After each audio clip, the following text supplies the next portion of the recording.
Hi guys! Welcome back to my another vlog. Ito nga pala ang mga halamang kinakain ng native na baboy. Ang una, San Fernando. Pwede mo siyang ibigay ng hilaw at pwede mo rin siyang lagain. Pero minsan, di ba, tinatamad tayo maglaga. So, pwede na nating ibigay ng hilaw yan. Kinakain naman nila. Ang pangalawa guys ay gabi. Alam naman natin kung ano yung gabi, kung saan-saan na lang yan tumutubo. Yan ang talagang kadalasan na ating pinapakain sa baboy. Kailangan mo talagang ilaga kasi parang hindi ko pa na-try magpakain ng hilaw niyan. Parang hindi nila kinakain ng hilaw yan. Lagi namin nilalagay yan. Yan, kung saan-saan lang yan tumutubo. Marami kasi yan dito sa amin, sa gilid-gilid dahil basa-basa yan. Kasi malapit kami sa sapa, kaya tumutubo yan. Ang pangatlo guys ay galyang. Iyan, kinakain din yan ng baboy. Yung hindi pa masyadong gango yung dahon niya, tinatadtad namin yan tapos ay nilalaga. Pero kinakain yan ng baboy, yung laman yan, kahit hindi laga, kinakain nila yan. Yung kasi, yung dahon, medyo matigas kaya ayaw nilang kainin. Pero pag nilaga mo yung dahon, kinakain nila. Dito sa amin, tinatanim yan. Hindi ko lang alam kung tumutubo yan sa ibang lugar. Pero yan kasi, nilipat namin yan. Galing yan sa kabilang bundok. Nilagay lang namin dito. Kaya hindi ko alam kung tumutubo sa ibang lugar yan. At ang pang-apat natin guys ay ang tibatid. Yung talbos niyan guys, gustong gusto ng baboy. Pero yung dahon niya, yung green na green, gangon na yan yung green na green dyan, nilalaga namin yung dahon. Hindi namin sinasama yung tangkay dahil matigas. Pero yung dahon niya, pag nilaga mo, kinakain ng baboy yan. Tapos yung talbos, kahit hindi mo na siya lagain dahil kinakain nila yan, yung talbos ng tibatib. Tibatib pala ang tawag namin dyan. Yan, tumutubo yan. Karamihan tumutubo lang siya sa tabi-tabi, sa mga niyog, umaakyat yan. Ngayon, ang gagawin nyo, pag yung halimbawa, kinuha ninyo yung talbos, tabasin ninyo, tapos susupang ulit yan ng bago. Yan, gustong gusto yan ng baboy. Yung talbos ng tibatib. Hindi ko alam yan dati guys.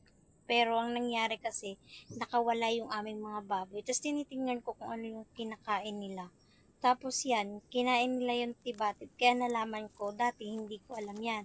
Nung nalaman ko na kinakain nila yan, ayan, nilalaga ko na yung dahon. Tapos yung talbos, ibinibigay ko sa kanila. At ang panlima natin guys ay ang niyog. Ayan, dahil dito nga guys sa amin puro niyogan.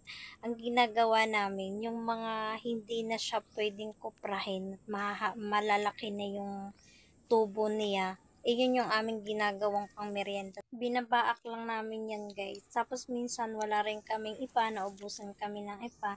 So ayan yung aming alternative doon sa ipa. Yung mga puro tubo. Kasi marami nga dito sa amin na mga niyog.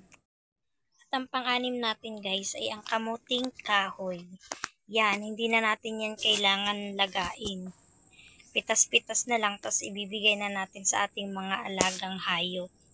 Mas maganda kasi guys yung iba-iba, 'di ba? Kahit nakakulong sila, tapos iba-iba yung ibinibigay mo ng halaman. Di parang nakawala din yung ating mga alaga. Ginagamit din yan guys, pampurga. Kaya yung aming mga buntis na inahin, hindi namin binibigyan ng ganyan kasi baka makunan sila. At ang pampito natin guys, ayan, kilala naman natin yan, saging. Kahit hindi na natin yan lagain, kinakain yan ng baboy, kaya hirap kami magtanim yan dito. Ayan, yung katawan niya guys, nilalaga namin yan, bihira kami magbigay ng katawan, nilalaga namin yan. Pero yung dahon, binibigay namin yan sa baboy. So, nasa inyo na yan guys, kung ilalaga ninyo o hindi, dahil kinakain naman yan ng baboy. At ang pangwalo natin guys, yan ay Madre de Agua. Yan, binibigay din yan natin guys ng ilaw. Pitas-pitas lang, tapos binibigay na natin yan. Maganda yan guys sa sa mga buntis na baboy. pampagatas daw yan. Iyan, isa yan sa aming pang merienda sa baboy. Pag tanghali, iyan yung aming ibinibigay sa kanila dahil dito marami na yan malago na sila, lalo na pag yung pinipitasan mo lagi, lalong lumalago. Pero pag yung halimbawa guys, yung tangkay niya, mayroon na siyang ugat, huwag nyo na siyang tanggalin, itanim yung dahil mabilis lang siya tumubo. Gusto niya dun sa malamig na lugar. Kaya marami kami yan, lagi ako namimitas. Pag ako tinatamad ng ibang pagkain, yan lang aking pinapakain sa kanila. Yan, busog sila dyan. At ang pangnay natin guys, yan, kilala naman natin yan. Kamuting bagin. Yan, kinakain yan ng ating native, gustong gusto nila yan. Kaso yan, dito sa amin, konti na lang yung matirang yan dahil pag nakakawala yung aming mga alaga, tinitira yan, kinakain yan. Yan, isa yan sa aming mga pamakain sa aming mga native na baboy. At ang pansampu natin guys, kangkong. Wala akong picture ng kangkong dahil dati marami dito sa amin, naubos na nga. Tapos inuumbang ng baboy na wala na nang nawala. Pero yun, isa din yun sa amin pinapakain na gustong gusto ng native, yung kangkong. So ayan lang guys.